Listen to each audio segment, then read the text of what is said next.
When it comes to tracking progress in jiu-jitsu, obviously everyone wants to see themselves advancing and developing well as they're pursuing their journey in jiu-jitsu. What do you think are some of the best key indicators for new people in jiu-jitsu to track whether or not they're making the correct progress in jiu-jitsu? Like, what are some things that, as an instructor, that you like to teach people to track their own progress? I mean, ultimately, like over the course of, white to black belt, like you're teaching people how to become their own teacher and how to lead their own training to some extent. But I focus on, that's a tough question actually, but I try to get people to evaluate like the totality of their jiu-jitsu. And I try to help with some, maybe like situational or aspects of the game that I think maybe are more important or less important, like for the phase of learning that they're in. But yeah, I think it starts with, for me at least, quality of movement and self-defense and being able to train safely and, developing like a complete picture of the game. I go back to this a lot, but I think, that understanding of jiu-jitsu as an art that starts with two people standing and ends when one person submits. So to see the totality of the game and being able to kind of safely enter that training. So like I'd like people to be able to move well, move in a way that doesn't, make me cringe as an instructor from the outside when they're learning, just like, oh my God, they're going to break something, being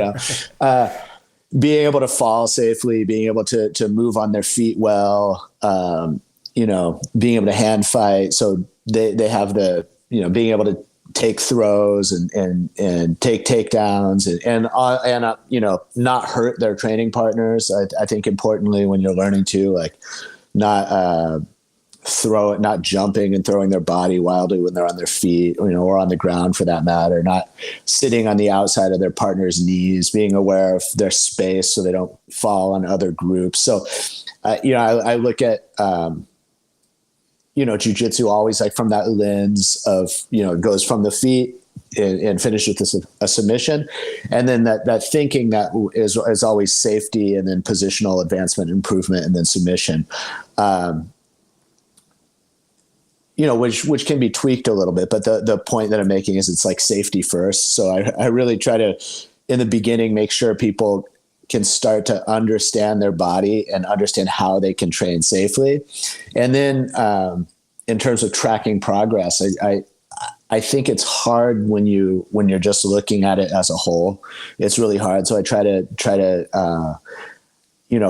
to the extent I can, help students like track with specific aspects of the game that they're working on. Like I've been working on something really, kind of hyper specific the last month or two of teaching in my classes, which is using half guard as a escape system. So like escaping pins into half guard and then getting back on offense, kind of getting back in the stream of almost like a late stage, sweeping game. I just recently did an instructional about this too, but we've been focusing on that for maybe 6 weeks in the academy, because it's super user friendly and it connects with a lot of other aspects of jiu-jitsu. And now we're working on,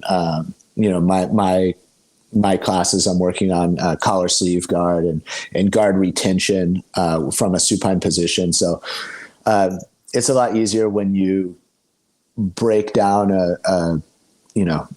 break down the game into a more manageable piece, and then you can start to evaluate your progress there. That's usually my advice, but it's hard to talk about it in generalities. It's quite a bit easier when you're working one-on-one with a student or a small group, and we're talking about improving like our escapes or our guard or what have you. Yeah. So I try to break it into manageable size, more manageable size, and then and it becomes a lot easier to track your progress there and have some discrete goal setting. That's actually, I really like that. I really like how you mentioned that you're mindful to break it up into sort of sectors, and it sounds like you focus a lot on basing that on what phase in the game someone is in, like what level they're at, what the hierarchy of importance is among techniques and positions and concepts that they should understand as they're moving along. Yeah, absolutely. Yeah, in fact, kind of branching off of that, if you don't mind, how does that hierarchy change when you're dealing with someone that's maybe a beginner or intermediate level into the advanced level? Like what are some things that you feel are really important within that hierarchy for intermediate level practitioners, and how does that change as they become more advanced? I mean, so much of jiu-jitsu, as kind of everyone, everyone knows who practices, and most instructors will tell you, is just like developing hip and leg dexterity, and really using your whole body evenly, but we tend to be very uneven in our distribution of, coordination and dexterity. So it's, in my opinion, is developing a high level guard is initially the hardest thing for people. And so I focus with intermediate students a lot on working, ideally like beginning students. I like to focus on kind of big picture, survival, safety, defense, having reliable attacks from every position, making positions connect, and stand-up skills. And then with intermediate students, I like to focus on guard, still brushing up on and still working on a complete game, but really on a lot of guard work, a lot of work from bottom position, still making that connect with other aspects of the game. And one of the observations that I have, and the reason why I try to focus so much on, developing a high level of coordination and efficiency and effective techniques in the guard, is I really think that you can't be a great guard passer without having a great guard.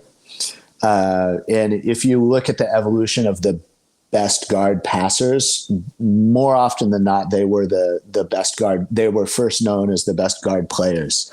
And there's so much to guard passing. There's so much subtlety and timing and just understanding like how and where you need to position yourself to manipulate someone's legs, and where you can use your weight and where you can't, that I think it's very hard to develop that skill set without understanding the guard at a high level first. And then they synergistically work together at a certain point, and then you can play top, work on your top game for a while and work on your bottom game, and they're going to help bring each other along. But for intermediate players, I really try to focus on learning to use the legs and learning to use the whole body. So a lot of guard, a lot of bottom positions, and escapes. And then, with more advanced players, a lot of times it's more about how to apply pressure, and how to receive and work against pressure,